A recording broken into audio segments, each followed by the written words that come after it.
Hello viewers, welcome to our channel. నేను మీ చరణ్ పరిమి. ఒంగోలులో ఈవీఎంలకు సంబంధించి ఇక మాక్ పోలింగ్ అయితే స్టార్ట్ అయిపోయింది. ఈ రోజు నుంచే జరుగుతూ ఉంది. ఒంగోలులో బాలినేని శ్రీనివాసరెడ్డి ఏదైతే ఎలక్షన్లో ఓడిపోయాడో, సో తన ఓటమి విషయంలో ఆయనకు అనుమానాలు ఉండటము, ఈ విషయంలో ఆయన ఎలక్షన్ కమిషన్కి, కేంద్ర ఎలక్షన్ కమిషన్కి పిటిషన్ వేయడము, ఆ పిటిషన్ని ఎలక్షన్ కమిషన్ స్వీకరించి ఇక దానికి దర్యాప్తు కూడా చేయడం జరిగింది. సో ఇది కోర్టుకు కూడా వెళ్ళింది. అయితే కోర్టులో కూడా వాదనలు వచ్చిన తర్వాత ఇక తిరిగి మాక్ పోలింగ్ నిర్వహించాల్సిందే అనే ఒక డెసిషన్కి అయితే వచ్చారు.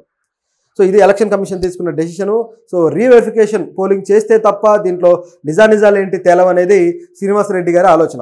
ఎందుకంటే గత కొద్ది రోజుల నుంచి కూడా ఎప్పుడైతే ఎలక్షన్ పూర్తయిపోయిందో, ఎలక్షన్ పూర్తయ్యాక భారీ స్థాయిలో ఆ కూటమి గెలిచిందో, అప్పటి నుంచి కూడా టీడీపీ శ్రేణులు కావచ్చు, మరి కొంతమంది వ్యక్తులు కావచ్చు, వాళ్ళ అభిమానులు కావచ్చు, ఈ ఈవీఎంలు ట్యాంపరింగ్ జరిగింది, ఈ ఈవీఎంలని హ్యాక్ చేశారు, సో తద్వారా వాళ్ళ ఓటింగ్ అంతా కూడా వాళ్ళకే పడేటట్టు చేసుకున్నారు అని చెప్పేసి భారీ స్థాయి ఆరోపణలు అయితే చేశారు. సో ఈ ఆరోపణలో నిజాలు ఏంటి, ఎవరు నిగ్గు తేల్చాలి అనేది మాత్రం క్లారిటీ లేదు. సో ఎవరు దీన్ని టేకప్ చేస్తారు అనే విషయం అయితే ఒక క్వశ్చన్ వచ్చింది. సుప్రీంకోర్టులో ఇలాంటి వాదనలు అనేకం జరిగి వేరే ప్రాంతాల నుంచి కూడా కొంతమంది సుప్రీంకోర్టుకు కూడా తీసుకెళ్ళడం జరిగింది ఫిర్యాదు వేసి. అయితే సుప్రీంకోర్టు దాని విషయంలో మేము ఇక ఏ చర్య తీసుకునేది లేదు అని చెప్పేసి సుప్రీంకోర్టు కూడా చెప్పింది. అంటే ఈ ఎలక్షన్ని మీరు మళ్ళీ రీవెరిఫికేషన్ చేయడమా, ఏవైతే అనుమానాస్పదంగా ఉన్న బూతులు ఉన్నాయో లేదా అనుమానాస్పదమైన ఎంపికలు ఉన్నాయో, ముఖ్యంగా ఎన్నుకోబడ్డ వాళ్ళు, సో వీటికి సంబంధించి మళ్ళీ తిరిగి ఏమైనా సమీక్ష చేస్తారా అని చెప్పి సుప్రీంకోర్టుని అడిగినప్పుడు దాని మీద మేము ఎటువంటి సమీక్షలు చేయడం లేదు, ఇక అది ముగిసిపోయింది అని చెప్పేసి గతంలో కొన్ని తీర్పుల్లో చెప్పింది. అయితే ఈ 2024 ఎలక్షన్లకు సంబంధించే చెప్పింది.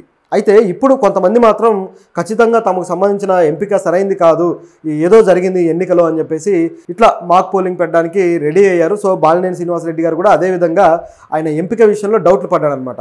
ఆయన మీద టీడీపీ అభ్యర్థి జనార్దన్, సో ఆయన మంచి మెజారిటీతో గెలిచాడు. సో దాంతో ఆయనకి డౌట్ వచ్చేసింది ఏదో జరిగింది అని చెప్పేసి.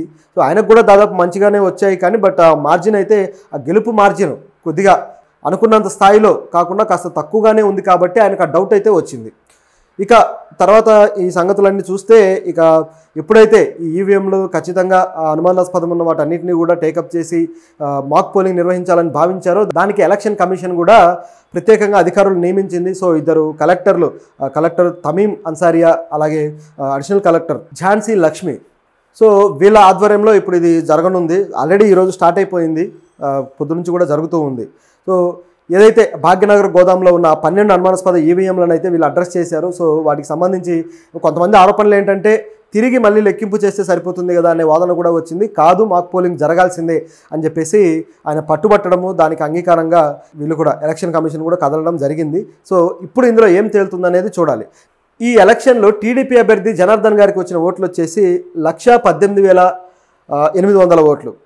అలాగే ఆ ఓడిపోయిన బాలినేని గారికి వచ్చిన ఓట్లు వచ్చేసి 84,774 ఓట్లు. సో తర్వాత కాంగ్రెస్ అభ్యర్థికి ఒక 2,000 ఓట్ల చిల్లర వచ్చాయి. తర్వాత నోటాకు కూడా 1000 ఓట్లకు పైనే వచ్చాయి. ఇక మిగతా అభ్యర్థులు వాళ్ళందరికీ 500 ఓట్లు కూడా రాలేదు. సో అంతకన్నా తక్కువలోనే ఉన్నారనమాట. అంటే దాదాపు 26 మంది అభ్యర్థులు. సో వీళ్ళందరికీ ఈ మాక్ పోలింగ్కి సంబంధించి ఇన్ఫర్మేషన్ కూడా ఇచ్చారు. సో వాళ్ళు కూడా దీనికి హాజరవబోతున్నారు. సో ఎందుకంటే వాళ్ళు కూడా అందులో పార్టిసిపేషన్ ఉన్నట్టే కాబట్టి ఇప్పుడు వీళ్ళందరిలో మళ్ళీ దీంట్లో ఆయన గెలుపు మరి దాదాపు ఖరారు అవుతుందా లేకపోతే ఏం జరుగుతుందా అనేది చూడాలి. నిజానికి ఈ ఓట్లు గమనించి చూస్తే మనం ఎంత గమనించినా అక్కడ తెలిసిపోతుంది, దాదాపు 38,000 ఓట్ల దాకా తేడా ఉంది అనేది మనకు కనిపిస్తూ వస్తుంది. సో మరి ఇంత తేడాని మరి ఆయన ఏ విధంగా ఎదుర్కోబోతున్నాడు అనేది ఆసక్తికరంగా ఉంది. ఎందుకంటే ఒకవేళ ఇది కానీ మారి ఆ ఓటింగ్ వస్తే మాత్రం అది వైసీపీకి చాలా బలంగా మారే అవకాశం అయితే ఉంది. ఎందుకంటే వైసీపీ చాలా దారుణంగా దెబ్బతిన్న పరిస్థితుల్లో ఇప్పుడు ఇది బాగా హెల్ప్ అయ్యే అవకాశం అయితే ఆయన పార్టీకి ఉంది. సో ఇదో రకంగా ఉంటే మరి ఇట్లాంటి మాక్ పోలింగ్లు ఎప్పుడు జరగలేదా, ఎక్కడ లేవా అనేది మనం గమనించి చూస్తే గతంలో కూడా తెలంగాణలో కూడా మునుగోడులో మాక్ పోలింగ్ అనేది జరిగింది. సో అక్కడ కూడా ఇలాంటి అభ్యంతరాలే వచ్చాయి. తర్వాత జూబ్లీహిల్స్లో కూడా, జూబ్లీహిల్స్ నియోజకవర్గానికి సంబంధించి కూడా ఈ మాక్ పోలింగ్ అనేది జరిగింది. సో లాస్ట్ ఇయర్లో. సో ఇట్లా అనేక ప్రాంతాల్లో, ఇక జాతీయ స్థాయిలో కూడా అనేక స్టేట్స్లో ఇలాంటి ఆరోపణలు రావడము, జరగడము ఇవన్నీ జరుగుతూనే ఉంటాయి. సో మన దగ్గర ఇది బాగా ఇంట్రెస్టింగ్ ఫ్యాక్టర్ అయిందనమాట. అయితే దీనికి ఉన్న ఆరోపణలే దీనికి కారణం.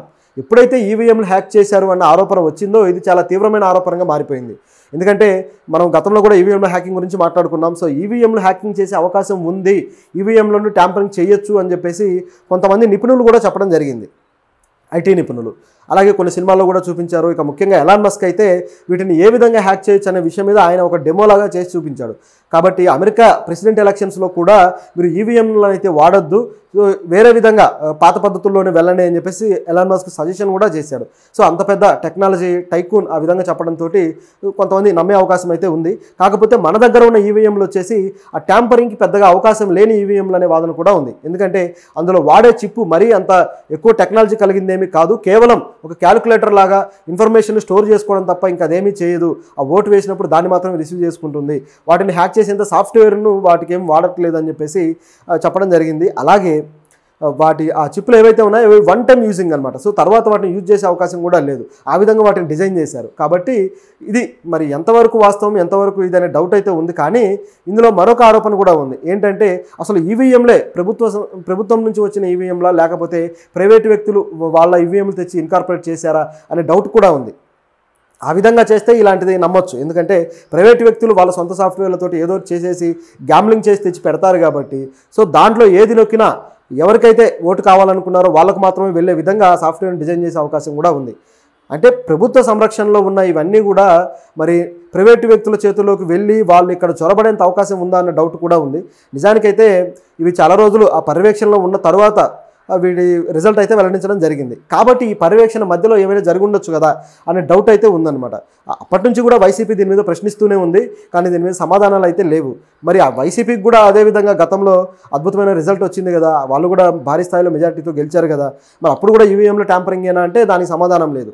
ఎందుకంటే వాళ్ళు గెలిచినప్పుడేమో ఒకలాంటి మాట, ఇప్పుడు మాత్రం మరోలాంటి మాట, ఈ విధంగా జరుగుతూ ఉంది. అయితే ఒకవేళ ఇక్కడ రిజల్ట్ మారితే మాత్రం ఖచ్చితంగా ఇక ఆ నిందంతా ఈవీఎంల మీదకి వెళ్ళక తప్పదు. అప్పుడు మిగతా ఎంపికలు కూడా ఏవైతే ఎన్నికలు ఇతర ప్రాంతాల్లో జరిగినవి, ఇతర ప్రాంతాల్లో ఉన్న గెలుపులు ఉన్నాయో, అంటే కొద్దిగా మార్జిన్లో ఓడిపోయిన వాళ్ళు ఉన్నారో, సో వీళ్ళందరూ కూడా తిరిగి ఇలాంటి మాక్ పోలింగ్కి పిటిషన్ వేయడానికి అయితే రెడీ అవుతారు. ఎందుకంటే ఒక్కసారిగా రిజల్ట్ మారితే ఇక డౌట్ వచ్చేస్తుంది. పైగా ఈవీఎంలకు సంబంధించిన టెక్నాలజీ మీద కూడా తిరిగి కోర్టులో యాక్షన్ తీసుకోవాల్సిన పరిస్థితి ఏర్పడుతుంది. ఒకవేళ ఈ టెక్నాలజీలో ఏదైనా తప్పు ఉంది అంటే ఇక తిరిగి దాని మీద సమీక్షించక తప్పదు.